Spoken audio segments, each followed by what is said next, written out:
Hey, and welcome to the Deep Resilience Podcast. I'm your host, Melli O'Brien, and in this podcast, along with my weekly newsletter and the Deep Resilience program, we are focusing on one clear goal: translating the best evidence-based tools and the deep wisdom teachings on mental resilience into practical everyday strategies that are accessible to everyone.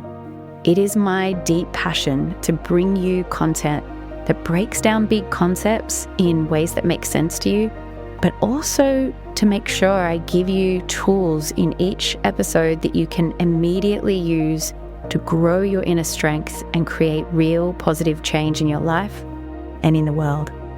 And hey, if you want to take your inner strength to the next level, be sure to join my newsletter at melliobrien.com, where you'll receive a whole range of extra benefits, special offers, and bonuses.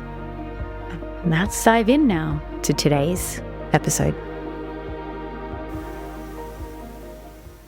Hey friends, I hope you're well wherever you're tuning in from. In this episode, we are going to be diving into one of the biggest causes of stress, anxiety, and self-doubt: negative thinking patterns, those repetitive, fear-based, critical inner narratives that loop in the mind and kind of pull us in to suffering, to stress, to limitation, to disempowerment. And the good news is that there is a way to overcome these kinds of negative thought patterns. But the thing is that most of us don't realize that it's not actually by getting rid of these patterns. It's actually about changing your relationship to them. So in this episode, I'm going to teach you the foundations of exactly how to do that. You're going to learn how to stop, just trying to cope with negative thinking patterns, maybe by struggling with them, trying to push thoughts away, trying to paint over them. And instead, you're going to learn about the concept of kind of reparenting them. So reparenting your negative thinking patterns by stepping into a deeper, wiser, stronger part of yourself, the part of yourself that can observe thinking patterns without getting caught up in them, and therefore without becoming emotionally reactive or thrown around or limited by them.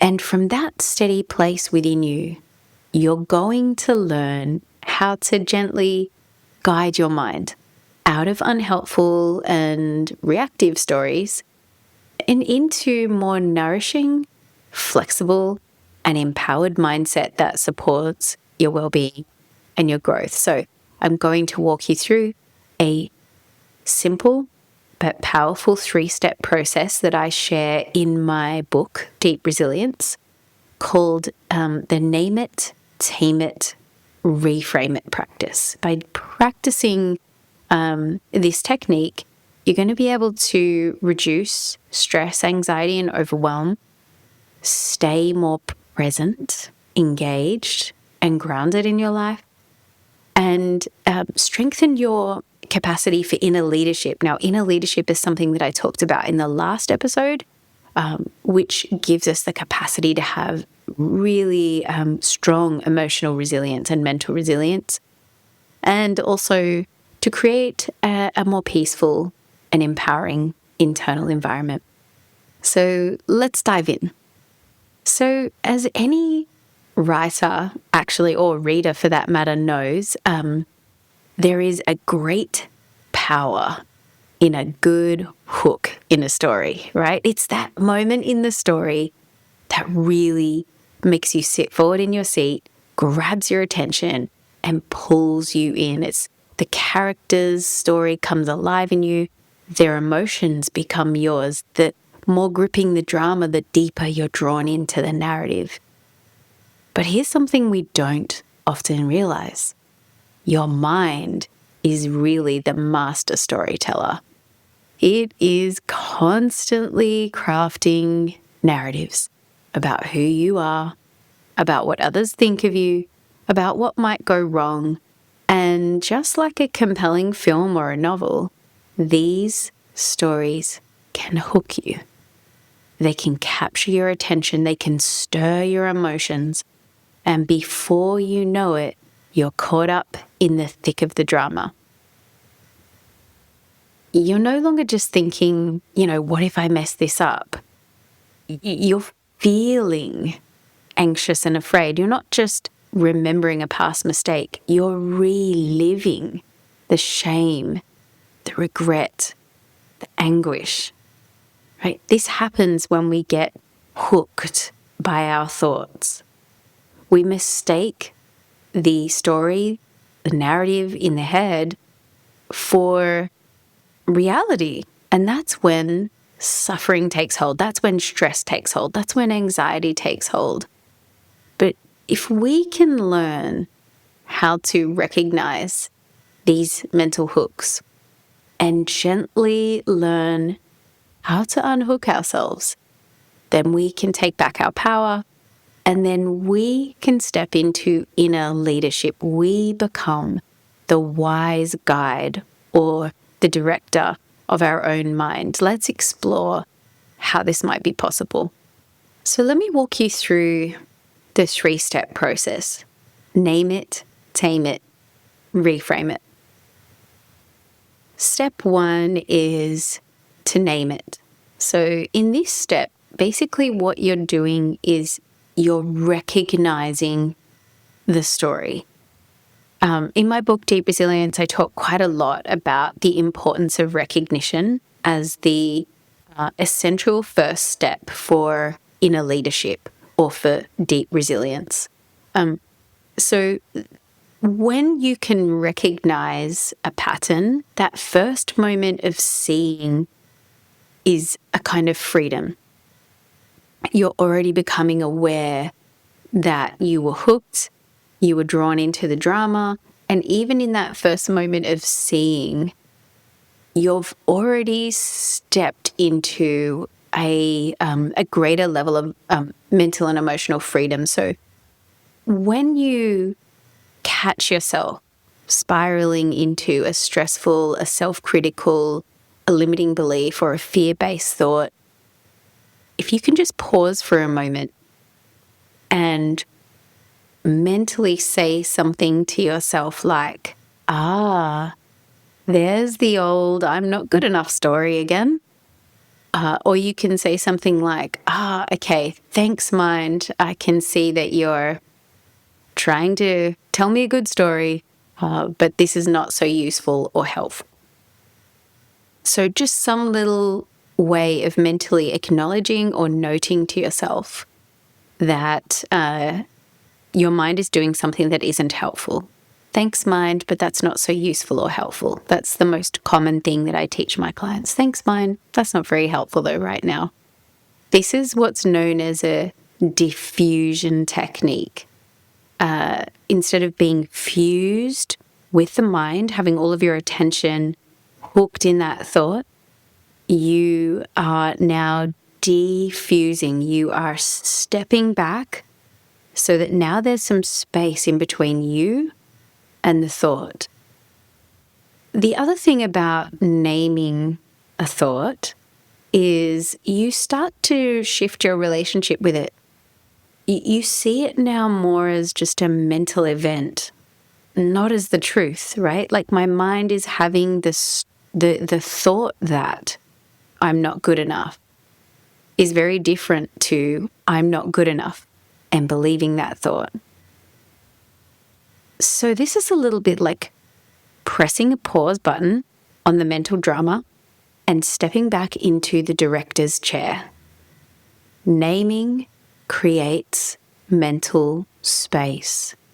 It shifts you out of being caught in the drama to observing the story instead of living inside it.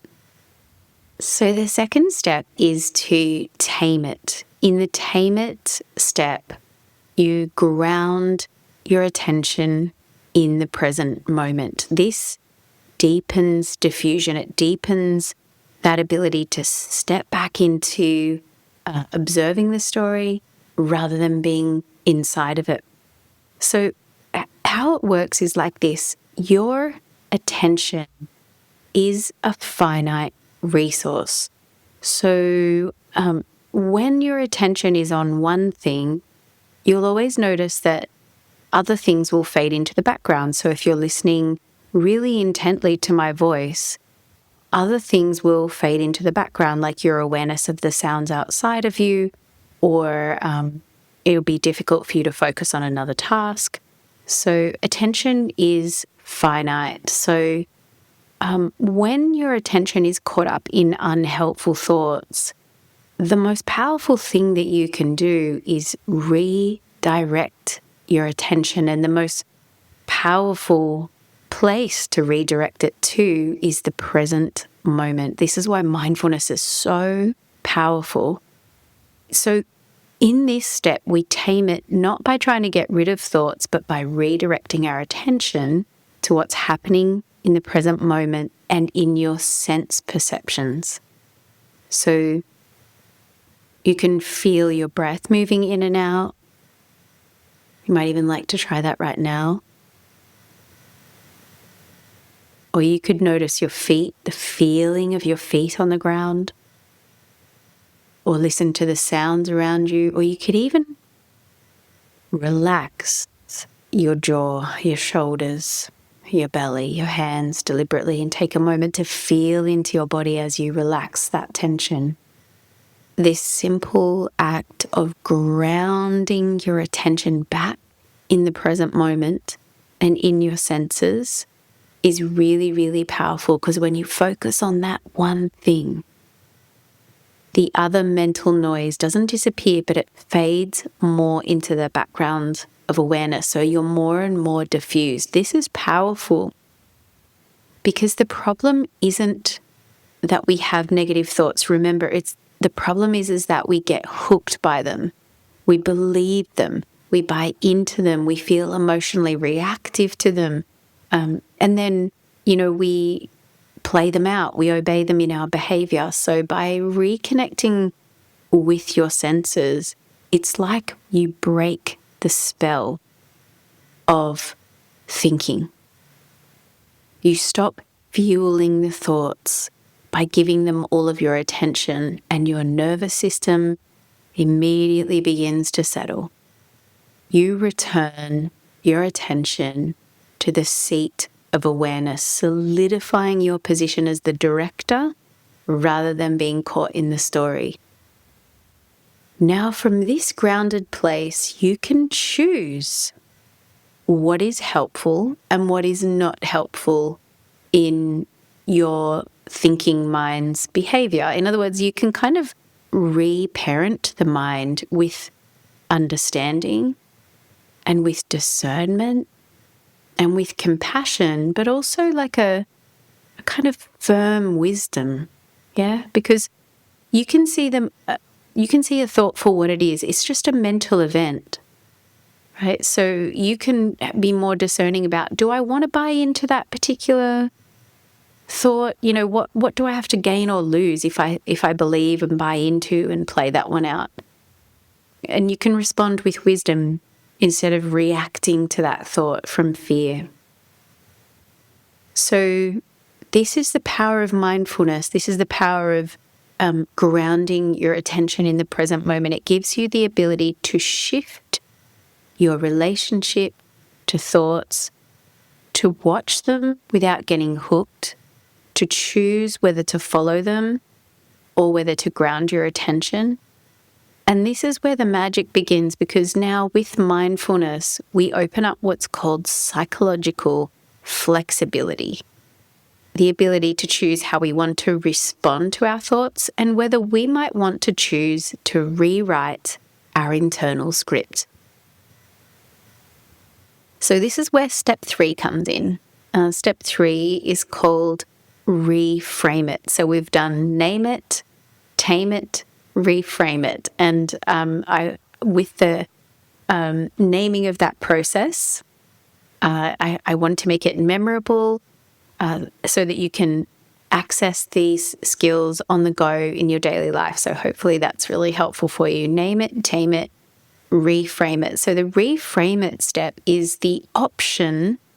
You don't always need this step, but there's an option here to speak back to your thoughts, to challenge your thoughts, to talk back to them in a loving way, from the perspective of stepping into an energy that's wiser, that's more resilient, that's more discerning than the thinking mind. So now that you've taken the first 2 steps, you're now connected to the part of you that's greater, wiser than thoughts. Now you can begin to kind of reparent the mind from that energy of almost like a wise coach or a really loving, strong, resilient, caring parent. So if a thought is not helpful, you can change it. So you can ask yourself questions like, what would I say to a dear friend who had a thought like that? What is a more compassionate or useful way to see this? You might ask yourself a question like, what is a deeper truth here? So let's try a few examples here so that you can see how this might work. Let's say you're trying to do something difficult, learn a new skill, and your mind says, I can't do this. Then you might say to yourself mentally, oh, thanks, mind. Thanks for sharing, but that's not so useful or helpful. You might take a mindful breath and then choose a new thought. You know what? I'm learning and progress takes time. I'm going to keep at this. Okay, another thought. Let's say your mind goes, you know what? I always screw things up. So you say, thanks, mind. That's not so useful or helpful. Take a breath and then you go, you know what my truth is? I make mistakes sometimes. I'm human, but that doesn't define me. Okay. Mind says, why is this happening to me? This is so unfair. I can't cope with this. You say, thanks, mind. Thanks for sharing. That's not so useful or helpful. Take a breath, step into that wiser energy and go, you know what? This is hard, but I've grown through hard things before. I've got this. Right. So that's a few examples. Reframing your thoughts in this way isn't about toxic positivity. This isn't about pretending everything's okay when it's not. That's not what this is about. It's about finding truthful, authentic, empowering, and compassionate perspectives that help you to thrive. You're not denying what's hard. What you are doing is you're stepping out of fear-based thinking and into inner leadership. So here's what I want to offer you. I want to offer you a mini challenge. So I bring out these podcasts weekly, and so I want to invite you to do this with me. I'm going to be practicing alongside you for the next week. Let's try a 1 thought a day mini challenge. Every day for the next week, see if you can catch just one unhelpful thought.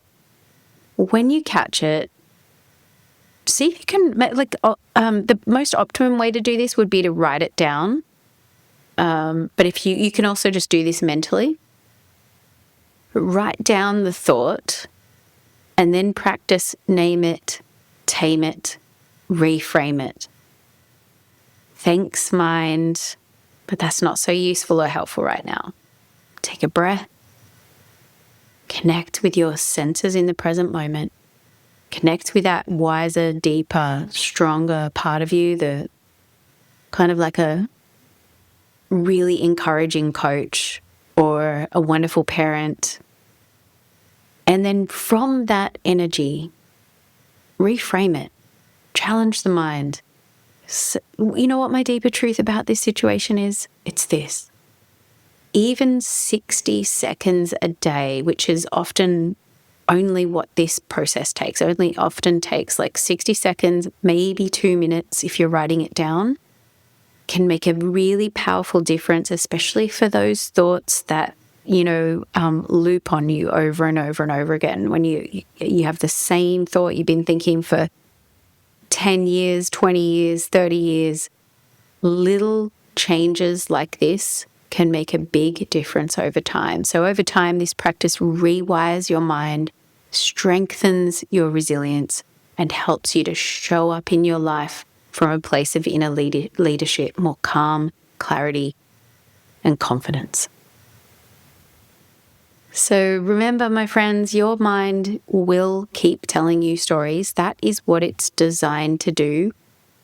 But you don't have to believe every story it tells.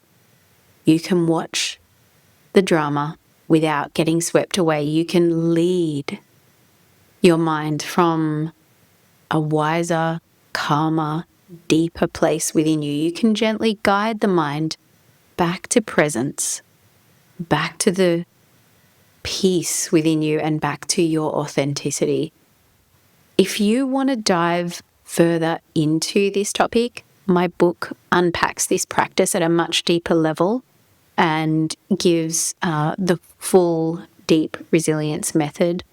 So if you want to grab the book, you can check out the show notes. I'll include all of that. But I hope this a little mini challenge and this practice is really helpful for you. Remember, name it, tame it, reframe it. Thanks for being here. Be kind to yourself, be kind to your mind, and if any story in the next week gets loud or limiting, just remember you always have the power to take back the lead and talk back to your mind with love. I really hope this is helpful for you, my friends. Wishing you a wonderful week, and I will see you on the next episode of the podcast. Till then, take care and look after yourself. If you know someone who you think might benefit from listening to this episode, share it with them. Sharing it could really help them to feel better and improve the quality of their life. And if you found this episode helpful, remember to subscribe to this podcast so that you can receive more tips on growing your inner strength and keep practicing along with us every week. And if you'd like some more support in becoming mentally, emotionally, and spiritually stronger, come check out the offerings I have to support you on my website at www.melliobrien.com. As well as coaching and course options, I also have a bunch of free resources for you, including a free Deep Resilience Care Package, which you can begin to use right away to get some immediate relief from stress and suffering, improve your resilience and mental well-being, and help you navigate whatever you're going through with more wisdom, skill, and confidence. You can find the links for all of that in the show notes. Thanks again for tuning in. Take care and stay strong.